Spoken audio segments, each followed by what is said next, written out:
see you on me. I just wanna see you on me. Put it on me, babe. Put it on me. Put it on me, babe. Put it on me. Loving on your body all day. Loving the way that you do it for me. What is poppin'? It's your boy Jay DeRozier, and that's your boy Trey Hale. What's poppin'? And every week we're joined by none other than the voice of God, the podcast Dr. Phil. Yeah. Phil, how you doing today, man? I am back. You are back. We back, baby. We are so back. We back. We're so back. Ladies and gentlemen, welcome to another episode of Fupas and Flapjacks podcast here on the DeRozier Media Network.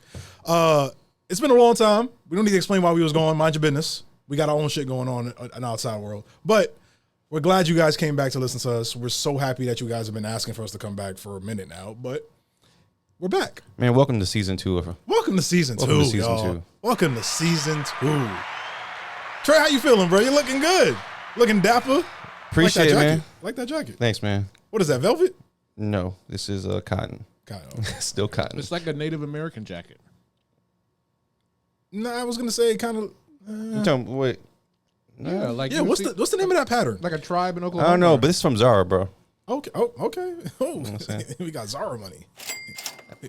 I'm just joking. I'm like, what? Zara is not expensive. Zara ain't no all. like, you know what I'm saying? Zara is not expensive at all. Yeah, Zara's not like some like biggity uppity It's really fashion brand. Yeah, so Zara is uppity for niggas who still buy their clothes at Walmart or JCPenney's or Kohl's. Oh yeah. Look at us being classist already. I'm not being classist. Kohl's and JCPenney's got some nice stuff. So They do. yes, They do. yes. Listen, my store used to be Dillard's. Never shopped at Dillard's. Well, my godmother used to be a department manager at Dillard's, so she used to always give me the discount on like Purple Label, like all the time. Oh, Purple Label's not bad. Yeah, she used to give me her discount on Purple Label all the time. Oh, okay, that's not bad. I don't even know what Purple Label is. Oh, Ralph Lauren. Why did you say Purple Label though? Because it's like a different, how to explain it? Ralph Lauren has like different labels for different quality and different, I guess, different cost. Mm-hmm. So Purple Label is like the most expensive. I know, so it's like the logo is off. I think it's more like just the quality of the shirt, like the quality of the cotton, Yeah. the quality of the shirt. Yeah. Kind of like how Nike has like A grade, B grade shoes. And Purple Label is like the upper echelon. Like, that's that shit. Anyways, y'all. Shit. As you guys always know, if you don't know and you just joined us for the first time, every week here on the Fupas and Flapjacks podcast, we have an underlying conversation or topic that we speak about. So, how do we introduce this? You know what? I don't even know if I think that we during this break have gone through like so much, and I think that we've seen we probably there's a pivot that's getting ready to happen on this show that I feel like when we were doing underlying topics for each episode, there's only so much of that stuff you can uncover until it's like, okay, what's the next thing to talk about? Right. And, you know, when you get into that relationship talk, that self-discovery talk, you can only do so much. So I think, like, for what we're talking about today is more just, we're just being current. Oh, yeah. And doing all the stuff that from what we see and from what we've talked about in the last 20-some episodes, can invest into this new climate. So I hope what people see if they watch the 20-some episodes is what we've learned, what our discussions have been like, and how we're taking all that and applying it to the current state of what stuff happens on a weekly basis. And just to let people know, y'all already know what side we on when we talk about this topic, the first part of this topic. You don't even need to discuss it, that part. So we were trying to figure out what we're going to speak about this week as our return episode, right? And then lo and behold, the podcast gods really looked down upon us and dropped it right in our lap. Right before the shoot. Right before we could shoot. So let's discuss this whole situation that's going on with the Love Island class. Huda specifically and Olandria. Terrible. So for those who don't know, Love Island is a very popular show in the world now. Kind of took the world by storm. I want to say last season, was that season 6 with Cordell and them? I mean, like that's what it really got some popularity. Love Island US. Yeah, Love Island USA became big for Love Island in general has always been big, especially UK. Mm-hmm. I can definitely see why in the US it's a new phenomenon because there weren't that many people in the U.S. watching UK. Nah. But yeah, definitely. I think it was season. What is it? Season 8 that passed or 7? Hold on, I got it right here on my iPad. 7. 7. So I would say season 5 was the start of the ball rolling. Okay. Season 6 took it to another level. Season 7 is pretty much the finalization of this is a hit. This is a hit. Yeah, because it's like the stamp. Yeah, because there was a lot of drama. If you watch season 5, I didn't watch season 5 of the US. I watched season 5 just recently. Right, I had to go back and watch it. But I didn't watch it. But TikTok did so many clips. Yeah, and you saw how dramatic and how eventful it was that when season 7 came up, they had the perfect cast. Oh yeah. And so when that hit on the head, after that, now it's like everyone trying to be on Love Island. Yep. US. And now they just did Love Island games, which is usually just for the UK. UK does games, or Australia's done games. US has never done games. But US got so popular. Now they got the games. Yeah, that makes sense. Is this like Love Island, like Squid Games, where they kill you if you don't like? It's like you know how the Real World has like Real World Challenge and Real World Rules or whatever it's called. Like on MTV. Yeah, like on MTV, like all the spinoff shows for Real World. It's the same thing. Yeah, that's basically what Love Island is. That's basically what Love Island is doing. But it seems that they still got that couple relationship couple thing that's in there. Vibe. Yeah, and it's like you know you're here for the money because Love Island games is way more money than Love Island games is all about the bread. It's all about the bread. I'm like, I don't know why I'm coupled up with her. Yeah, like listen, when we get to the end, I'm not splitting this check. Like Tyreek from the UK, from his Love Island season, that dude. He said, "I came to America for the y'all actually paying over here." He didn't do the UK games because he's like, they ain't paying what they paying like they pay in the US. Hey, to be fair, too, I know we're about to get into a real topic, but they keep doing my baby Andrina wrong, bro. They keep doing her wrong, bro.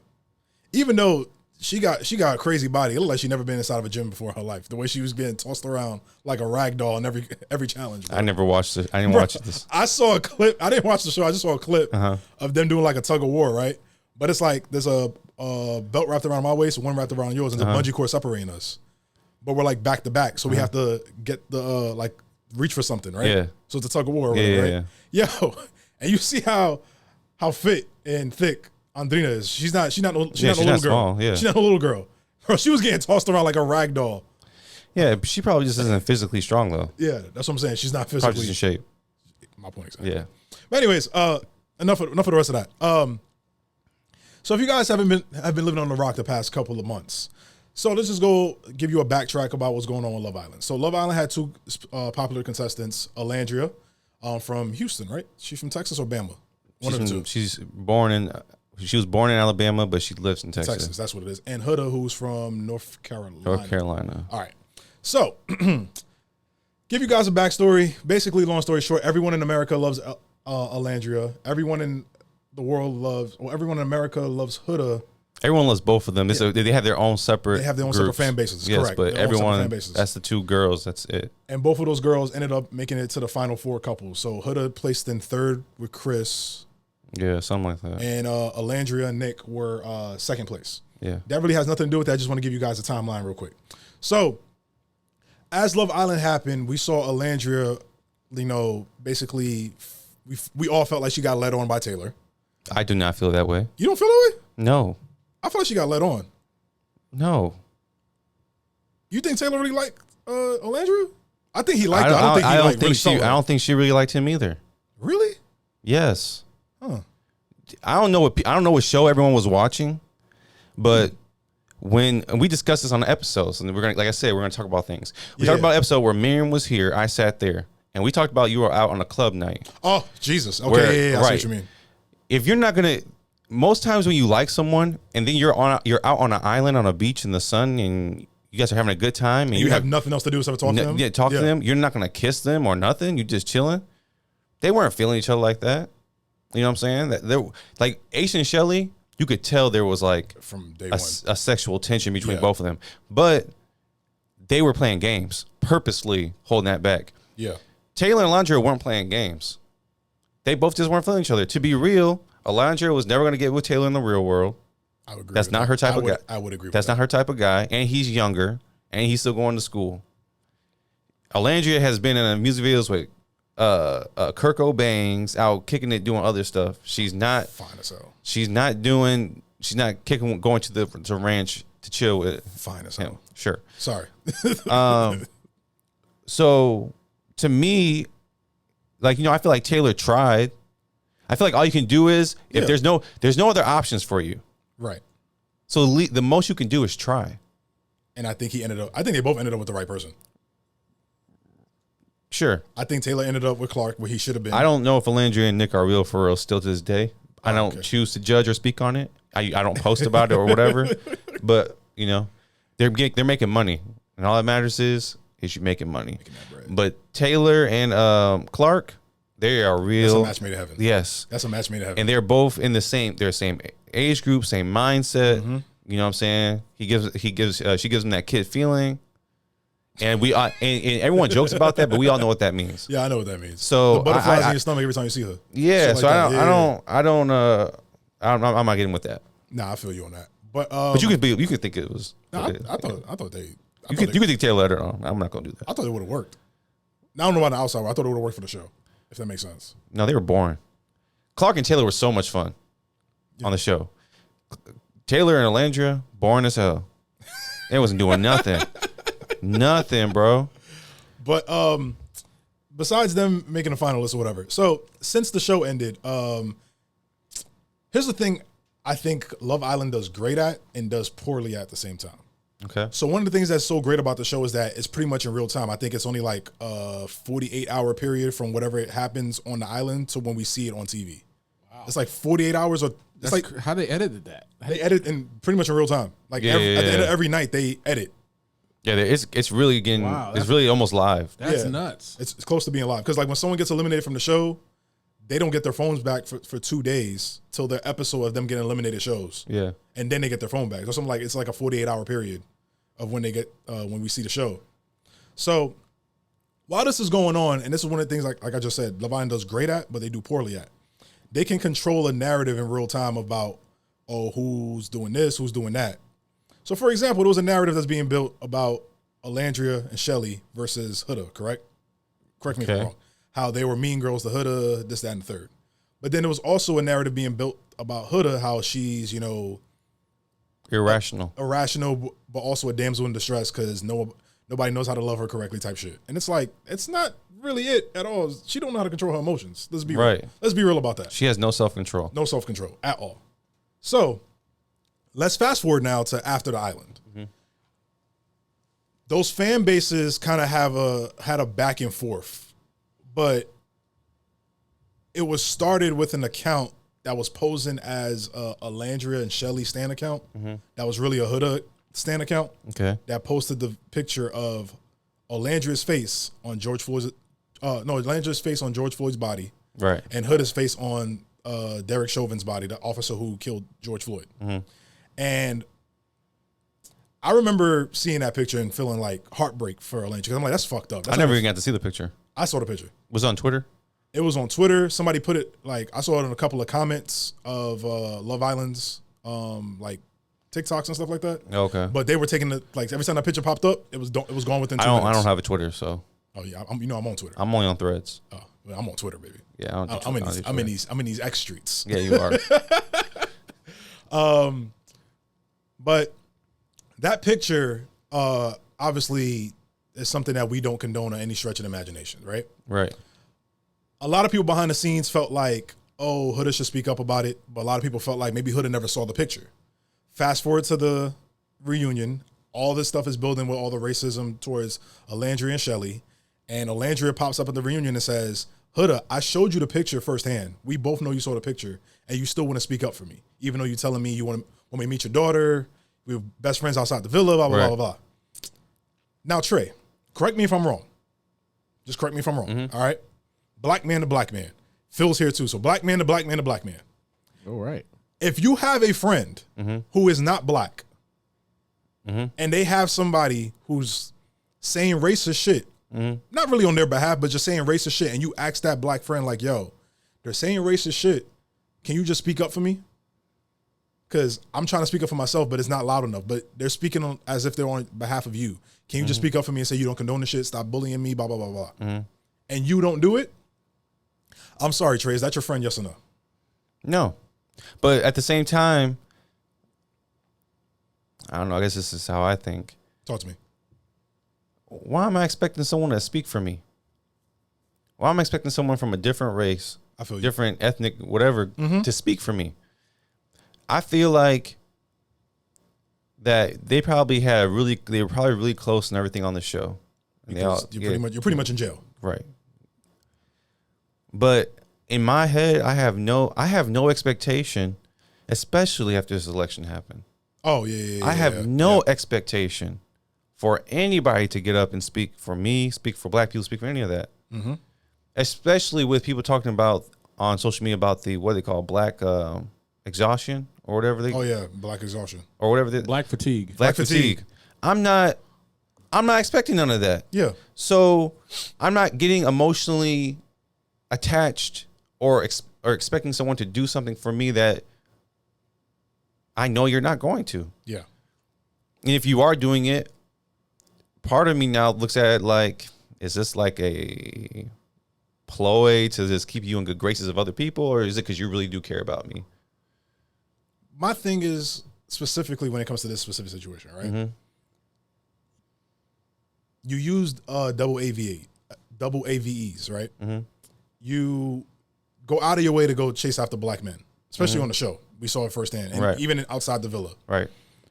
But now that you have the moment to speak up for a culture that you've been trying to more or less perpetrate, you don't do it. And you have multiple opportunities to do it.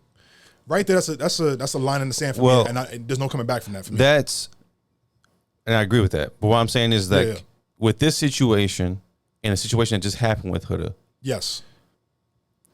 This goes back to what we talked about, I believe, episode 2 or 3. Mm-hmm. And we were talking about dating as a black man, black woman, and dating within diaspora. Yes.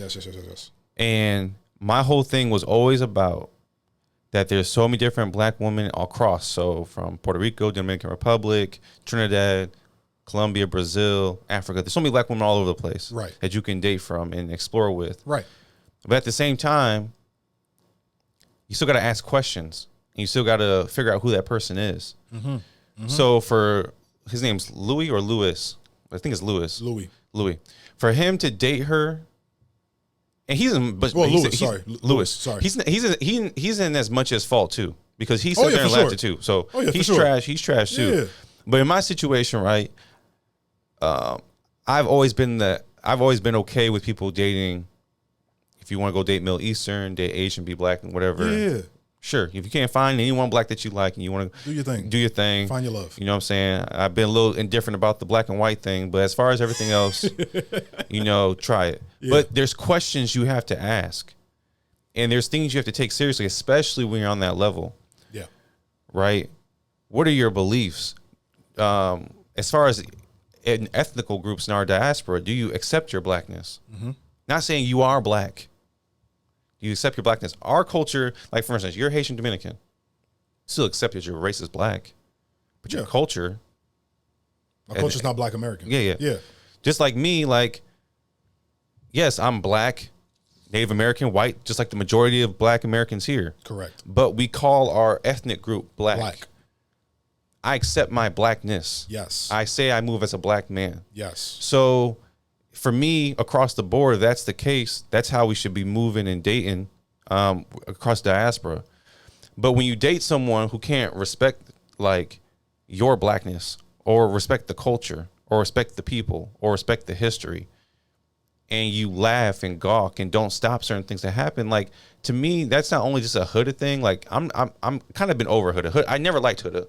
I never cared for her in the show. I've always told you, never cared for her in the show. Can I feel bad for her? Yes, I'm empathetic. I can feel bad for certain things. But that makes one of us. Right, but I can do that for anyone. I can do that for someone I don't like. And that's on a whole different level for a spiritual, whole different thing. Yeah. But in this situation, I'm more and detest with Louis than I am with Huda. Yeah. You chose a woman that showed multiple times that she does not respect your race, and you as a black man have disrespected your own community by laughing. I don't care if you were uncomfortable with the situation.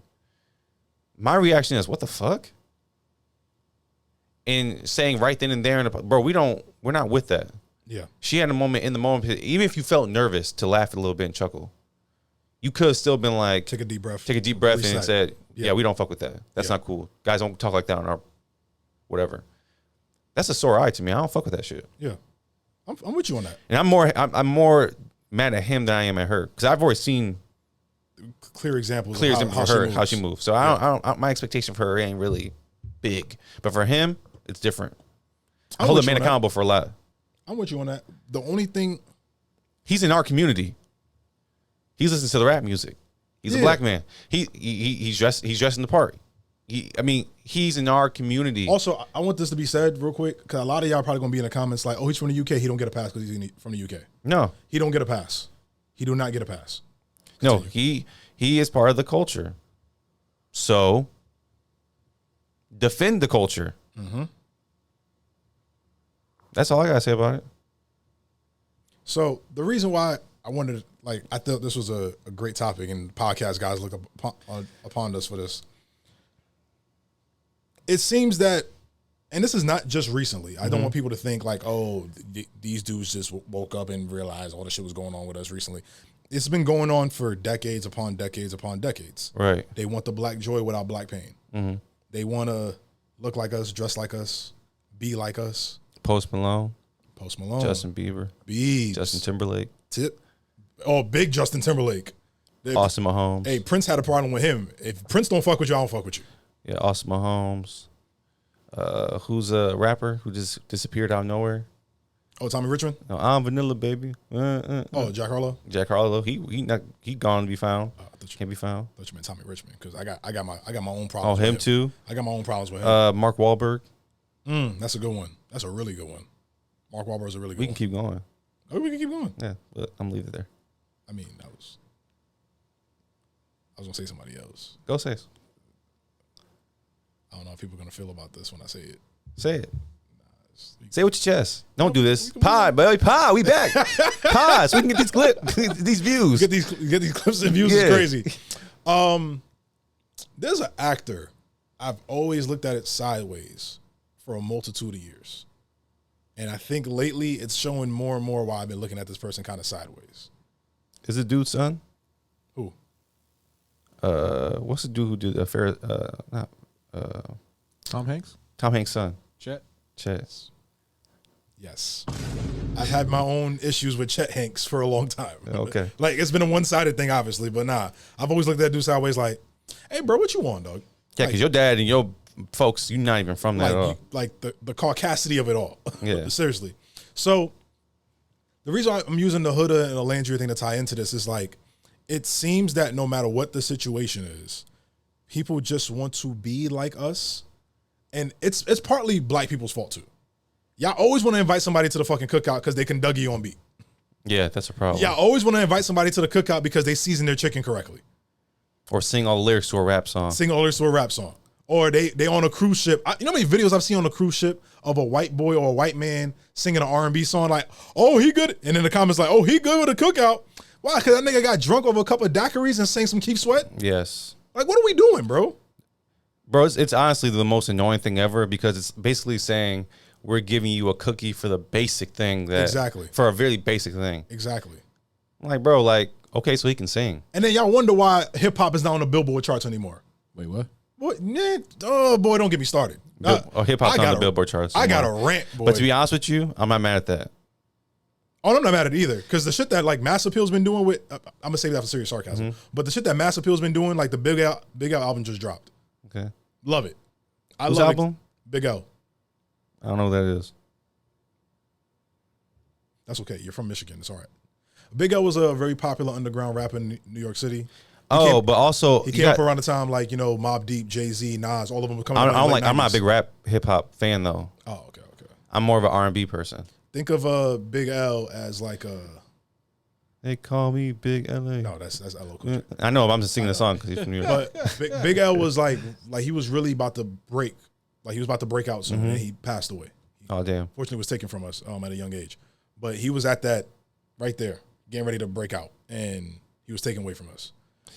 Yeah, What I'm saying is that I'm cool with hip hop not being on the Billboard charts though. To side note real quick, we're gonna get back on topic. Yeah. Just because a lot of the stuff that a lot of rappers over the past year have been dropping hasn't been popular. It's bullshit, bro. But hasn't been popular in the sense of they're not doing the R&B featured tracks no more. Like you're not seeing J. Cole with a Miguel feature as much anymore. You're not seeing Big Sean with Janae Aiko on his tracks as much anymore. You're not seeing, I mean, besides Kendrick and SZA and that hit record with Luther, you're not seeing these R&B and hip hop like marriage tracks anymore. Do we need a lot of rap. Do we need Drake for hip hop? I don't think you need Drake for that.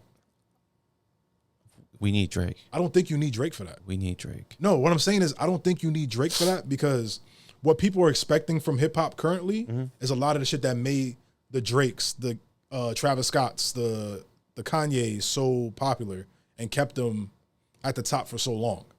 You don't need that no more. If you want hip hop to get back to the essence of the culture, you don't need a Drake. Granted, Drake has records like Nonstop that just straight rap, straight bars. Yeah. You don't need another Hold On, We're Going Home from Drake. Now, what Drake's been doing the past year with just straight bars. But wait, besides that P&D album. We'll talk about Drake another day. Okay.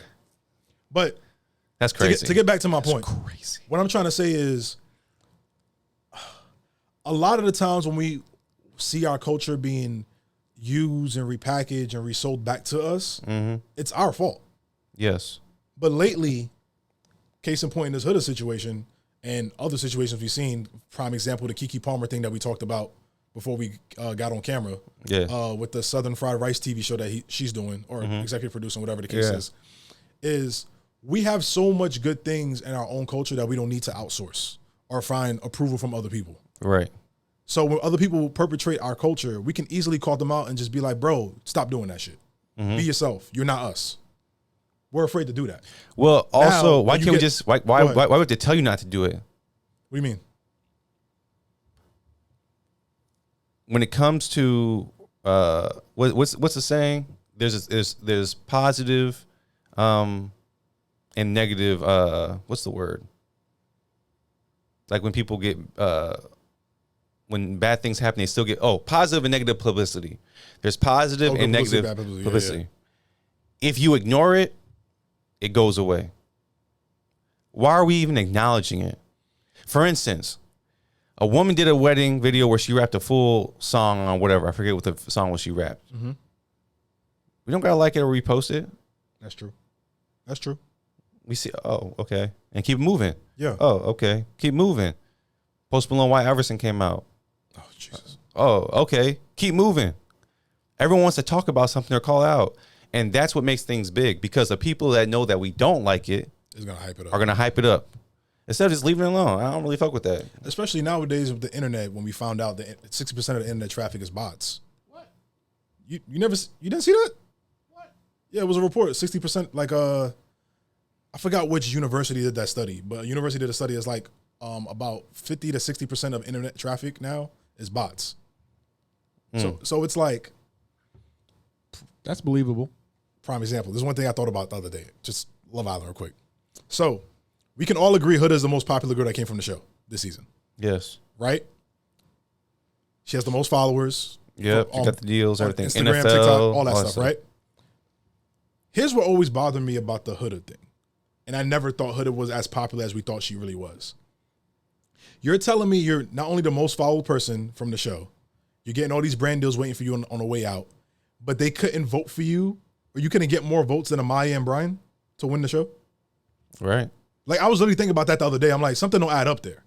But then, now that I see this, every time Huda's name is in the news, whether it's positive or negative, it's always a bunch of bot accounts commenting on Shelly's page, bot accounts commenting on Ace's page, Olandria, Nick, tall dude that played basketball, Chris, Jeremiah. There's always a bunch of bot accounts. And I'm like, why are these people going to attack these people over this girl being successful?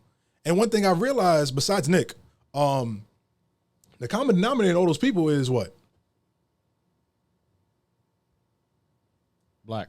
Yes, correct. So in my brain, I'm kind of like, I wish, okay, here's my thing. It must sound crazy when I say this out loud. I wish Huda had some beef with like one of the white girls on the show and it kept going. just to see if they people really still got the same energy. But the white girls never really have beef. No, everyone loves Irish. Everyone loves. They have turkey. Jesus Christ. I'm saying they never have back and forth beef with like any of like the minority girls. Nah, they always kind of just like the beef they have is always with the guys, which is that they're dating, which is rightfully so. Yeah, but I'm saying like that's a lot of niggas is fuck niggas. Let's be yeah, real. that's generally. Yeah, I don't want to call them white boys niggas. A lot of them boys is fuck boys. There we go. A lot of them boys because if you're being real, we talking about how we trying to get away from. Okay, you're right. A lot of them boys is fuck boys. Yeah, a lot of them dudes is fuck dudes. So it's like them white girls really only have issues with like the dudes that they're talking to. Right. Whereas the beef with the girls is always like the minority girls is always like they may have a back and forth with one of each other, or they may have a back and forth with a guy. Like you never know when it comes to between them. But like even with her being like Palestinian. Oh, bro. If like, you want me to talk about it, I didn't understand like how someone who's like, you know, I'm about to get canceled. Go ahead. No, because it's not like that type of pro-Palestine thing, but she definitely get the pro-Palestinian vote. But like, there's definitely a lot of like white people that would get in the comments and do racist stuff to her too.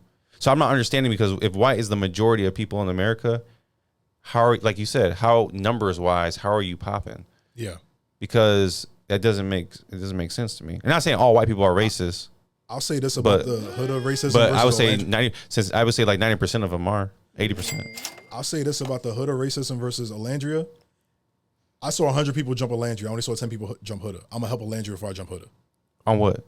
When I'm talking about the amount of racism they both. Oh yeah. No, Olandria does way more. I'm just putting it in perspective for people. Yeah, Olandria, Shelly, and all them deal way more crazy stuff. Also, added to that,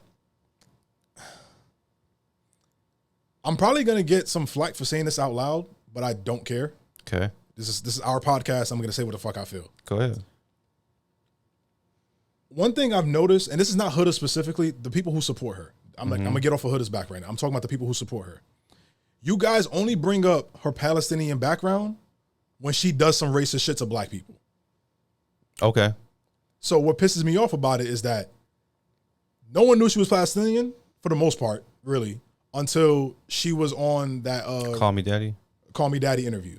Or no one knew she was Palestinian until the reunion when Andy Cohen was pressing her for that question about her and her relationship. Mm-hmm. And then all of a sudden she was just like, I can't believe like you guys had me on the stage with a Zionist who's going to press me. But it was like, whoa, don't use your Palestinian background now. Because you never mentioned it before. But now you mention it to get sympathy. Now her fan base is mentioning it to get sympathy. Right. Like, oh, how can she be racist? She's from, her family's from Palestine. Right. I'm sorry. We live in Orlando, Florida. How many racist Hispanics we known in our lives? Or we run into on a daily basis? You have to answer that for me, to be honest with you. Oh, I'm sorry. Yeah, I run into plenty of them. Because for me, I'd be low key. Yeah, I know. And honestly, I don't understand why doesn't mean you can't be racist. Yeah, That's what I'm trying to say. Yeah. I don't understand why where that part comes from. Yeah. My whole big thing with like this whole Huda thing and everything is like, and this is like looking at it from the outside in the grand scheme of things. Why are we still so wrapped up in these people's lives? The show ended 6 months ago now? Yeah, it's done. It's been 6 months. Why are we still arguing and fighting over these things or talking about it? Like, she's just a person. Yeah, that's true. That went on a show for love, and that's it. No talents. Mm-hmm. No, I'm not saying she's not talented, because she can sing. I've seen she can dance and everything, but no talents were used for. She can dance, all right. After dark, guys. After dark. Sorry. No talents or anything was used to advance a career. Right. It was a bunch of crash out people who said, I can relate to her crashing out, and I'm gonna stick behind that and crash out on other people because I'm a crash out. That's insane. Even though all of her crash outs weren't warranted. None of her crash outs were warranted. Yeah, none of them were warranted. None of them. They made no sense. Like when she first snapped on, sorry, we're talking about Love Island. We're going to fast forward to something else. When she first snapped on Jeremiah in front of the whole villa, remember she was calling him like pussy ass bitch and all that shit from across the villa? Pointless. In my brain, I'm like, why are you mad at him that America voted you guys to break up? Right. And he went on a date the next morning that the producers made because you expressed that was your dream date. You think the producer's not going to use that shit to get some drama? She crashed on him. Granted, in the moment she couldn't see that because obviously she's already heartbroken because the nigga. Right. And I'll give her some. I'm not giving her nothing. I'll give her some flack on that part What specifically. Part? Like she didn't see that. See what? She was living in the moment. It don't matter which moment you're living. But then after that, you snapping on a nigga. Okay, settle down, bro. There's no moment in that show where it's warranted for a single crash out she did. When Chris was running with the baby around, she was freaking out. That crash out was unnecessary. Like, yeah, if you're gonna complain about a baby, you could just leave the show and go back to your own. That part. Speaking as a father, I know people are gonna be like, "Oh, you're not a parent." I'm a father. Yeah. Of a 6-year-old autistic kid. So, if you cared about your daughter, you would leave the show. You would leave the show and be your child. Because I would never spend 6 weeks away from my son. That's just more than that probably. Yeah. But anyways, summer. So we go back to the main point. Is like we need to do better as Black people, protecting ourselves from situations like this. Protecting our culture, protecting our people, protecting our peace. Yeah, our peace, our talents and abilities, our art. Like we just don't. We just give. And we gotta stop doing all that. There's nothing wrong with giving, but there comes to a point where it's like, where's the give back? Yeah. Where's the repayment? And you're not getting that back, whether that's in the music industry, in the entertainment industry. We're not getting paid for our abilities, our science, our innovations to science, art, and all that. So stop giving it away. Well, do you think we ever gonna get back to a point where we can just be like comfortable without outside people chiming in on us? It's okay. My thing is this: I don't care if you chime in on the Black community. Say what you want to say. The Black community, we say stuff about other people all the time. In our homes, in our friend groups, on the low. We don't go out on social media talking about other races and other groups of people, right? Because I guess, you know why? Because it doesn't matter. It does not matter. So be the brunt of the conversation all the time from other people. I don't see why. I don't see why they just mind their own business. But you know what it is? Certain people. I'm not just saying. How do I explain it? Certain people, and I'm not just specifically talking about like one specific race. Okay. Some people just think everything is for them. Everything is for them. So now that we have a thing when it comes to Black people, like we can all be honest, no matter if you're Black American from New York, Black American from the South, Black American from the West Coast, yeah, Haitian American, Jamaican American, whatever the case is. Yeah. Black people in this country have our own ways we communicate with each other. Right. Everyone's different based on the region. Like, for example, like when me and you see some wild shit outside, me and you give each other a look like the side eye, like, you seen that shit? Yeah. But that's our nonverbal communication that a lot of people from other cultures probably don't have, right? A lot of people want to be in on that. Right. They want to feel like, oh my God, like I want to be like them. I want to be like them. I want to be like them. Right. It's like we can have this thing for our own without you chiming in or you trying to fit in with us. But it wouldn't matter if you gave credit where credit was due. That's the problem. No one wants to give the credit back. They just want to take. People want to take and not say, you know what? The Black community is cool for this. The Black community is cool for this. That's a great invention by the Black. Like, they just want to take it and be like, it's just a dance move. Yeah. It's just a hairstyle. They're just clothes. There's never like a, I really thought it was dope how A$AP Rocky wore that fit. You know what I'm saying? And, it really inspired me to dress the way I dress. I really liked how Rihanna made that song and how she makes music and everything. And I really enjoy that music, and I'd like to make music like that because she makes music and they make music like that. Instead of just saying, right, thank you, I appreciate the art, it's inspiring me. It's just music. Well, what they do too is no matter how good you are at it, they're going to take it and repackage it and sell it as something else. Yeah. Prime example, you saw what happened with Pharrell this week? No, he had the Adidas sneakers, the squid joints or octopus sneakers, wherever they were. And they sold out like crazy. Okay. Crazy price point, premium shoe, kind of like, you know how Pharrell does with his sneakers anytime he makes a Adidas collab. This week, Adidas made like a B grade model version of the same shoe, and sold it for like outlet prices. Mm-hmm. So that's what I'm saying. Like Pharrell designed something from the culture for the culture. Mm-hmm. You guys took it, repackaged it, and now you're reselling it to the masses. Yeah. So like they do it all the time. I mean, this Pharrell thing is a small, tiny example of it. Okay. It happens all the time. Yeah. They're doing it with AI right now. Yeah. I'm gonna leave Timberland alone on this topic, but I just saw what they did, what they're doing with R&B music. Mm-hmm. So many R&B acts are like AI artists. That shit frustrates the hell out of me, bro. Hey now. Phil, no, I'm talking about the R&B aspect of it. Like that shit frustrates me, bro. Because R&B is something like emotional. It's from within. I'm gonna sound real emotional when I say this shit, but R&B is something that's so embedded in Black culture that like you shouldn't use a computer to like. I don't know how to explain it, bro. I don't know how to explain it. It's just it bothers me seeing R&B being used like that. Yeah, like that shit irks me. Yeah, but that all underlines to this main point. Like, bro, what are we gonna do to keep our peace? Yeah, what Olandria did, I appreciate what she did. Mm-hmm. That statement was perfect. Yeah, and honestly, we didn't need.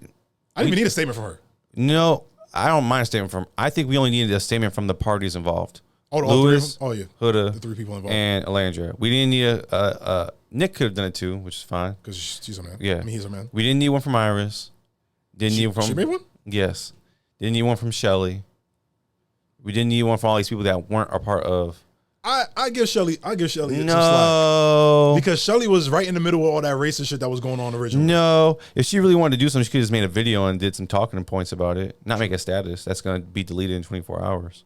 Oh, okay. I see what you mean. Yeah, like, you could have just made put your phone up and, like, talk to the phone. Like, that situation that happened with da-da-da is crazy. Like, you could have talked just like anyone else talks about a situation. Yeah. But to make a statement is not, we don't need a statement from you. You can react just like everyone else reacts. Keep it pushing. But a statement is like saying as if you're a part of it. Yeah. Yeah, you're part of Love Island, but you're not part. This Love Island's done. This specific situation. Yeah, it's different. We don't. It was an anonymous fan that was talking shit about Olandria specifically. Yeah. So I see what you mean. Yeah, and you're not even friends with Olandria anymore. Yeah. So for real? Yeah, they're not even friends anymore. I don't even keep apparently, to what social media says, they're not friends anymore. So if you're not friends anymore, there's no reason for you to even chime. Right, I feel you. Let the people in that situation deal with that. Yeah. But I did think what Landry said about donating to, even Huda said donate to certain organizations too. But the fact that they did that was dope. So. Last thing too, before we end this episode. All you brands that's probably going to end up dropping Huda, it's okay. We get it. You don't really fuck with Black people. You're dropping Huda because of the backlash. Yeah. Let's call a spade a spade. If you wanted to keep Huda, you would. But you're dropping her because of the backlash. Yeah. We know what you're doing. We get it. Huda's Beauty dropping her was kind of crazy. I was not expecting that one to drop her. Oh, the makeup brand? Yeah. Dropped her?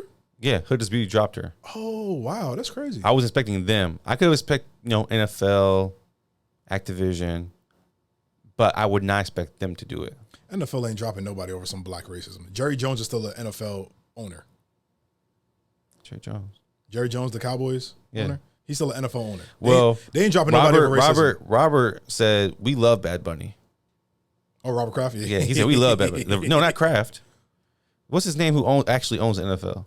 The CEO. Oh, Goodell. The commissioner. Yeah. He said, no, we love Bad Bunny. Roger Goodell. Roger Goodell? I said Robert. Roger Goodell said, we love Bad Bunny. He's having him on halftime show. So that's why I'm saying, like, to him to come out and say that, to me, like, the NFL, to me, is looking at things differently. Yeah, the Jerry Jones thing is because that picture that came out, that he was... There? Yeah, I know. When I see that picture, I'm like, wait a minute. But I'm saying, Roger's saying, like, we rocking with... Because the NFL want to go global. They don't care about racism, they care about dollars, bro. Right. So I wouldn't be shocked if Huda got the boot, because we trying to get some dollars. Well, they should probably get the boot from that video game company first. You got to think about it. We got Black athletes. We got Black fans. Mm-hmm. They like buying the jerseys. They like wearing the fits. We can't be having you messing up the dollars. Black people are spending money now, so. Yes. Yes, they are. We barely got any of it left, but we spending it. Yes. But anyways, y'all, this has been a return episode of Fupas and Flapjacks. Feeling good, bro. It's good. Yeah, man. We supposed to talk about Kamala Harris soon. We didn't. Oh, we didn't get a chance to talk about that, but it's okay. But guys, please subscribe to the DeRozier Media Network Patreon. We will be dropping our first episode of Fupas and Flapjacks After Dark very, very soon. I mean, very soon, like we recorded it already. So it's going to drop in the next like week or so. So guys, please subscribe. My name is Jay. That's your boy Trey. We're always joined every week by none other than the podcast doctor, the voice of God, podcast Dr. Phil. And we signing off. We'll see you guys next week. You fart. He didn't even say I'm a fupa. Put it on me, baby, put it on me. Put it on me, baby, put it on me. I just wanna see you on me. I just wanna see you on me. Put it on me, baby, put it on me. Put it on me, baby, put it on me.